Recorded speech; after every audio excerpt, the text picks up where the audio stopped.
അപ്പോൾ ഞാൻ പറഞ്ഞു വന്നത് എന്താണെങ്കിലും ഈ കാരുണ്യം പറ്റാതെ ഇതിനെ നന്നായിട്ട് മുന്നോട്ട് കൊണ്ടുപോകണം എന്നുള്ളതാണ്. ഞാൻ ഈ സോഷ്യൽ മീഡിയ ചാരിറ്റി തുടങ്ങുമ്പോൾ അന്ന് പറഞ്ഞ ഒരു കാര്യമുണ്ട്.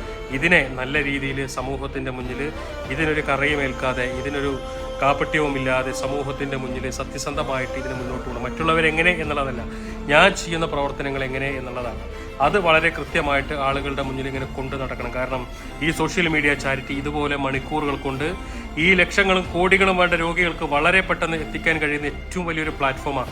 അതിനെ നശിപ്പിക്കുകയല്ല, മറിച്ച് അതിനെ ചേർത്ത് പിടിച്ച് അതിന് കൂടുതൽ ആളുകളിലേക്ക് വിശ്വസ്തയോടുകൂടി കൊണ്ടു നടക്കുക എന്നുള്ള വലിയൊരു ഉത്തരവാദിത്വമായിട്ട് തന്നെയാണ് ഞാനും എൻ്റെ സഹപ്രവർത്തകരും ഇതുമായിട്ട് മുന്നോട്ട് പോയിക്കൊണ്ടിരിക്കുന്നത്. ഇതിൻ്റെ ഭാഗമാണ് നമ്മുടെ പ്രിയപ്പെട്ട ഷഹനാസിന് 28 മണിക്കൂർ കൊണ്ട് 90 ലക്ഷം രൂപ സംഘടിപ്പിക്കാൻ സാധിച്ചത്. എന്താണെങ്കിലും ഞങ്ങളൊക്കെ ചെയ്യുന്ന ഇത്തരം വീഡിയോകൾ ഏറ്റെടുത്ത് അതിൽ വിശ്വാസം അർപ്പിച്ച് ഇത്തരം ആളുകൾക്ക് വേണ്ടിയിട്ട് സംഭാവന നൽകുന്ന എൻ്റെ പ്രിയപ്പെട്ടവരോടൊക്കെ 1000 നന്ദി അറിയിക്കുകയാണ്.